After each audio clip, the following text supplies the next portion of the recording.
मोमोज तो सब खाते हैं, मेरा भी फेवरेट है, और मेरे को ना चिकन मोमोज से ज़्यादा ना मेरे को वेज मोमो पसंद है। I don't know why but पसंद है। तो veg steam momos everybody likes, आपको रियली कोई आदमी मिलता है जिसको मोमो नहीं पसंद है, ठीक है। तो अभी क्या हुआ है रिसेंटली, एक्चुअली जो मोमो के अंदर ना मोस्टली कैबेज डाला जाता है।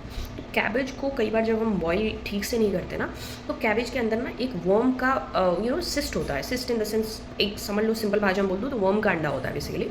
वो उसके अंदर आ जाता है, क्योंकि cabbage has a lot of बहुत सारा उसके ना वो मतलब परतें होती हैं, तो उसके अंदर कहीं पे वो आ जाता है, अगर ठीक से ठीक से कल्टीवेट नहीं हुआ है, ठीक से फर्टिलाइजर्स क्लीन नहीं हुए हैं या वटेवर।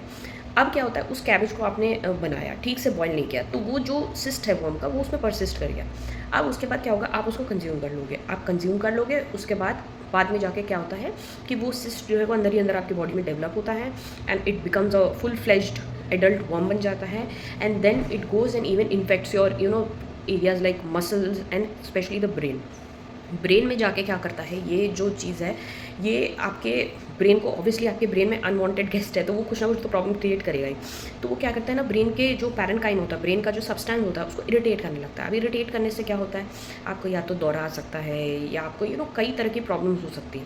तो कहने का मतलब है, ऐसा नहीं है कि आप मोमोज़ खाना छोड़ दो, या पहले पता चला था तो ये पॉर्क जो होता है ना, जो पिग मीट होता है उसके अंदर पाया जाता था ये चीज़। तो जब भी पोर्क अच्छे से कुक नहीं होता था, अंडर कुक पोर्क से ये बड़ा ट्रांसमिट होता था। इसको न्यूरोसिस्टी सर्कोसिस बोलते हैं बेसिकली।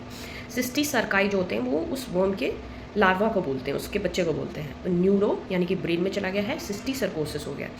तो बेसिकली जो दिमाग में कीड़ा है। मेरे पास तो कई पर्सनली पेशेंट्स हैं, हमने जितने मतलब मेजॉरिटी तो जो सेकेंडरी दौरे जिनको आते हैं ना किसी कारण की वजह से, सेकेंडरी सीजर्स, उसका कारण हमने यही देखा है।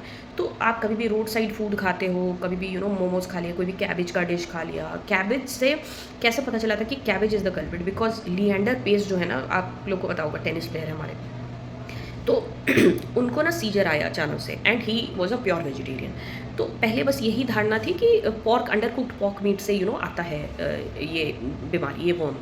तो लिएंडर पेस ने बोला कि यार, उनको बताया गया कि आपको तो न्यूरोसिस्टिक सर्कोसिस है, तो उसने बोला यार मैं तो पॉर्क वो खाता ही नहीं हूँ, मैं तो वेजिटेरियन हूँ, मुझे कैसे हो सकता है। फिर जब उन्होंने पूरा ही हैज़ मेड अ फाउंडेशन और something like that for that also, फिर ही स्टार्टेड टू पूरा उन्होंने देखना शुरू किया कि क्या क्या खाता हूँ, डॉक्टर्स ने हेल्प की।